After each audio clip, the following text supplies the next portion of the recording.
Hello दोस्तों, कैसे हैं आप लोग। आई होप कि आप लोग अच्छे होंगे। तो आज हम देखने वाले हैं चक्रवृद्धि ब्याज कैसे निकालें। ठीक है, सिखाने की पूरी गारंटी है। आप पूरा वीडियो देखें तो चक्रवृद्धि ब्याज में आपको कहीं भी दिक्कत नहीं आने वाला है।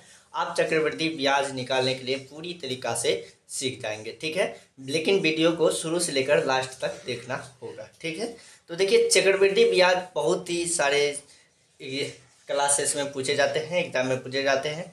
कोई बच्चे 7th में होते हैं, कोई 8th में होते हैं, कोई 6th क्लास में होते हैं, तो वो नवोदय की तैयारी करते हैं तो उसमें भी चक्रवृद्धि ब्याज से क्वेश्चन आते हैं। ठीक है, तो उसके लिए चक्रवृद्धि ब्याज सीखना बहुत ही ज़रूरी हो जाता है, तभी वो सवाल बना पाते हैं। ठीक है, तो हम चक्रवृद्धि ब्याज से आज एक सवाल बनाने वाले हैं और सीखने वाले हैं कैसे बनाते हैं। ठीक है, तो देखिए जैसे हमारे पास एक सवाल है, 3000 रुपये का 10% वार्षिक ब्याज की दर से 2 वर्ष का चक्रवृद्धि ब्याज ज्ञात कीजिए। ठीक है, कहने का मतलब हमें चक्रवृद्धि ब्याज ही ज्ञात करना है।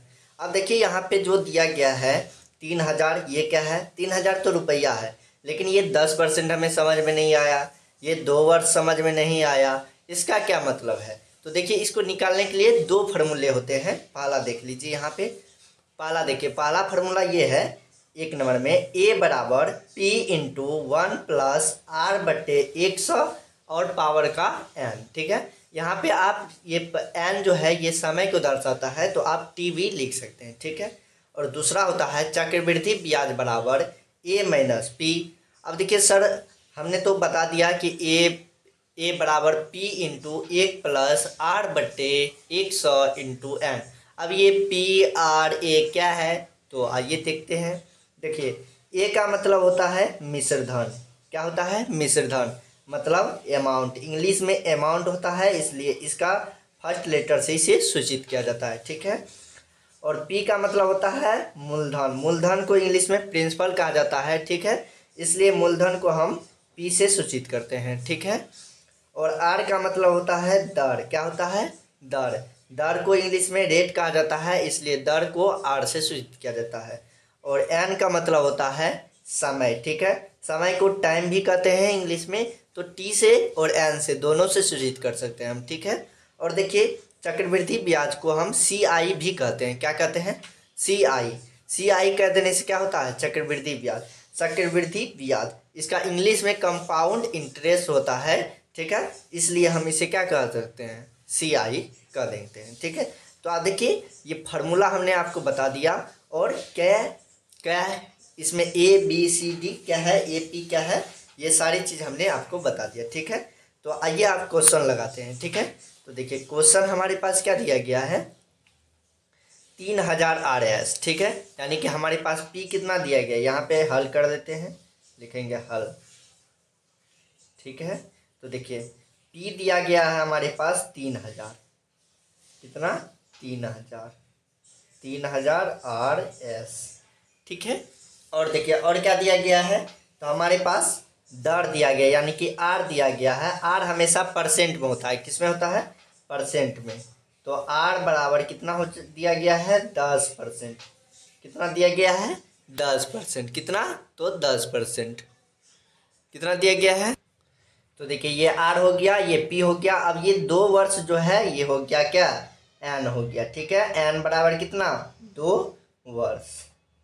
कितना, तो 2 वर्ष। ठीक है, अब हम फार्मूला लगाएंगे पहला। ठीक है, कौन सा वाला, तो ए वाला। ठीक है, क्या था, ए बराबर पी इंटू 1+ क्या, r/100 और घात का क्या हो जाएगा, पावर का n हो जाएगा। ठीक है, ये फार्मूला था।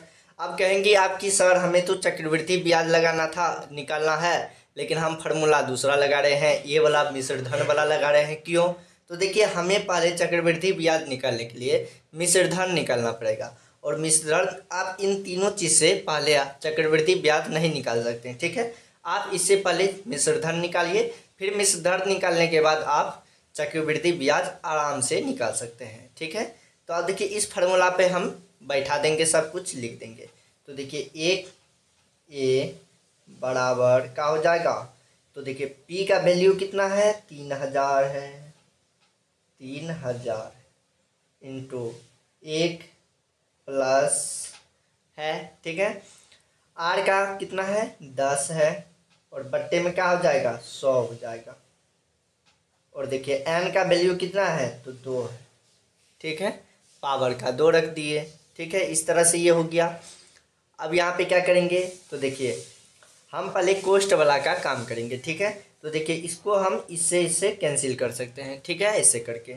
तो देखिए ए बराबर का हो जाएगा अब 3000, इसको ऐसे ही रहने देना अभी, ठीक है 3000।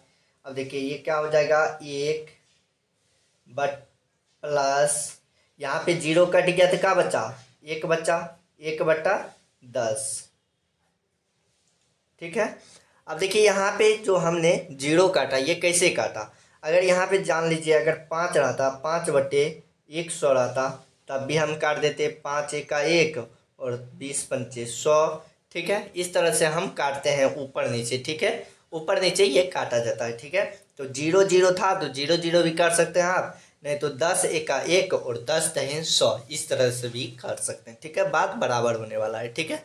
तो देखिए यहाँ पे क्या आ गया तो 1+1/10 आ गया, ठीक है। हमें पहले इसी का काम करना है, कोष्ट वाला का। कोष्ट जब तक ना करे, ठीक है, तब तक हमें और कुछ कोई एक्टिविटी अलग से नहीं करना है, ठीक है। तो देखिए 3000, ठीक है। अब देखिए यहाँ पे भिन्न का जोड़ है, इस तरह का जोड़ बनाने के लिए देखिए यहाँ पे 1 को 10 से गुना कर देंगे, कितना हो जाएगा, इस 1 को 10 से गुना करेंगे तो 10, और 10 में 1 जोड़ देंगे तो कितना हो जाएगा 11, कितना हो जाएगा 11, और बट्टा में क्या है 10 है, और इसका क्या है होल स्क्वायर, तो स्क्वायर कर देंगे, ठीक है।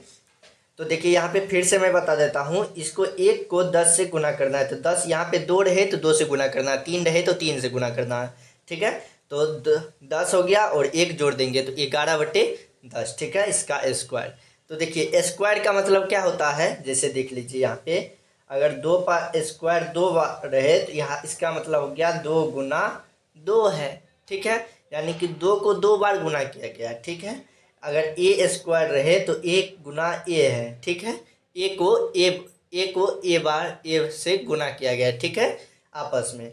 तो फिर से ए बराबर का हो जाएगा 3000 गुने, अब यहाँ पे इसको कर देंगे तो क्या हो जाएगा 2 बार गुना करना पड़ेगा तो 11/10 गुना 11/10, ठीक है, इस तरह से हो जाएगा। अब हम क्या करेंगे ऊपर वाला को ऊपर वाला से गुना करेंगे और नीचे वाला को नीचे वाला से गुना करेंगे। तो देखिए कुछ इस तरह से, ऊपर वाला क्या है 3000 गुना 11 और बट्टे का है 10 गुना 10, ठीक है, 10 गुना 10। तो देखिए अब हम ऊपर नीचे काट सकते हैं, ठीक है। तो देखिए 1 0 से 1 0, फिर 1 0 से 1 0। तो देखिए यहाँ पे 1 गुना 1 का हो जाएगा 1 होगा, तो नीचे में 1 नहीं लिखा जाता है, ठीक है, इतना बात ध्यान रखिएगा, ठीक है। तो देखिए 1 अब बच गया का 30 गुने 11 गुने 11, ठीक है, 30 गुने 11 बच गया, ठीक है, नीचे में 1 नहीं लिखना है, ठीक है। तो देखिए ए बराबर का हो जाएगा तो 30 गुने, हम पहले 11 और 11 को गुना कर लेते हैं, फिर 30 से गुना कर ले, आप चाहे तो 30 को 11 से गुना कर ले, फिर जितना आएगा उसको 11 से गुना कर ले, आंसर सेम ही आएगा, ठीक है। तो 11 गुना 11 कितना होता है 121 होता है, कितना होता है 121 होता है, ठीक है। अब अगर हम इसको गुना करें आपस में तो देखिए ए बराबर क्या हो जाएगा, 0 से 1 को गुना करेंगे तो 0, ठीक है, 0 से 2 को गुना करेंगे तो 0 हो जाएगा, ठीक है, यहाँ पे सब 0 आएगा, ठीक है।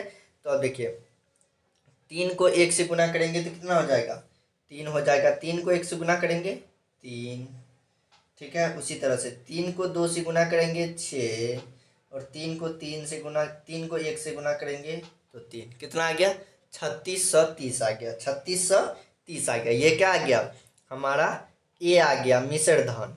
अब हमें चक्रवृद्धि ब्याज निकालना है। क्या निकालना है? चक्रवृद्धि ब्याज। तो चक्रवृद्धि ब्याज वाला फॉर्मूला लगा देते हैं।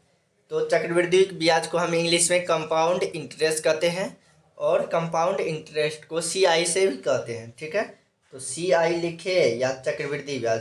चलिए मैं लिख देता हूँ चक्रवृद्धि